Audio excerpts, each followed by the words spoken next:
Hello, my name is Camille Anderson, and I'm here to talk about today for my FBR project, The Effects of Statutory Rape.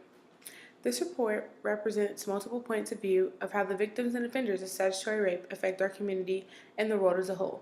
Currently, women are being blamed for being raped because of their dress, as well as men are being raped and are not being protected, neither is the LGBTQ community. Studies were conducted to see how these rape victims were affected. Statutory rape is a very sensitive topic in our world, legally and just as a general topic. The definition of statutory rape is by law having sexual relations involving someone below the age of consent. This rule of consent is what makes any type of sexual intercourse rape if consent is not able to be given because of the age. Because people below the age of consent cannot legally consent to having sex, statutory rape laws vary by state, with states setting the age of consent differently, as well as using different names to refer to this crime.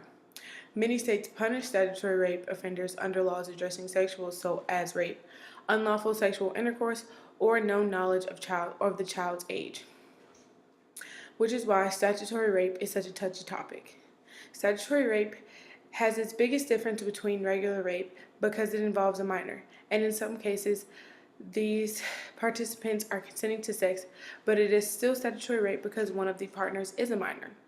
Because those under the age of consent cannot legally give consent to sex, the act is a crime whether force is involved or not. Many states prosecute the offender under the separate laws if force or coercion is involved. This is why they'll be charged with punishing child molestation or aggravated rape. The ages of consent vary from state to state. Some states are 16 years of age and others are 7 and 18 years of age. The problem with statutory rape is when guardians of the victim find out, because no matter if the offender knew of the real age or not, they will still be convicted of statutory rape. States now allow the defense of that the perpetrator had reason to believe and did believe the child was not a minor and was above the age of consent. However, in many states, this defense is not allowed, meaning that no matter what the crime was, the perpetrator will be charged. In states that do allow such a defense, it often cannot be used if the victim was particularly young, commonly under the age of 14, based off of looks and characteristics of the victim. In the image displayed here, you will be able to see that statutory rape by an adult ranging from 18 to 28 to a minor is the most common.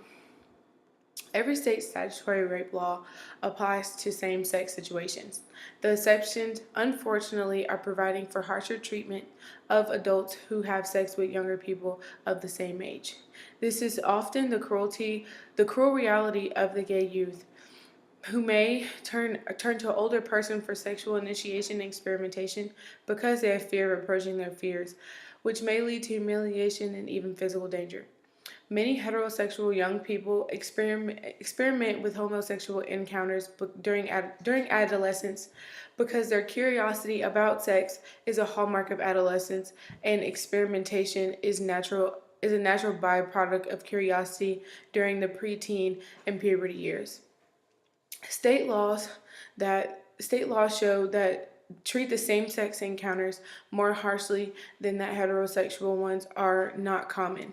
Where they exist, they may be a hardship experienced by the gay youth rather than protected from harm. A new law that has been implemented in some states is called the Romeo and Juliet law, which many of you may know about, which creates some leeway with the controversy of statutory rape with parties that is within a common age window but are still minors. In some states, they allow the defense against criminal charges for statutory rape, and others they shift the offense to a lower level, such as a misdemeanor. In some places, Romeo and Juliet laws do reduce the level of punishment for the offender. Like, for example, they are given probation or a fine, or they have the requirement of registering for a sex offender. Studies show that 87% of women are raped under the age of 25, and that 61% of women are raped between the ages of 11 years old and 17 years of age, making these cases statutory rape, which is the most common. As one can see, statutory rape affects all borders between heterosexual relationships and even the LGBTQ community. Statutory rape has been swept under the rug and has not had a voice, which is why it should be spoken out about more, and clear laws and bylaws should be put in place to help the victim. Thank you for watching, and I appreciate it very much.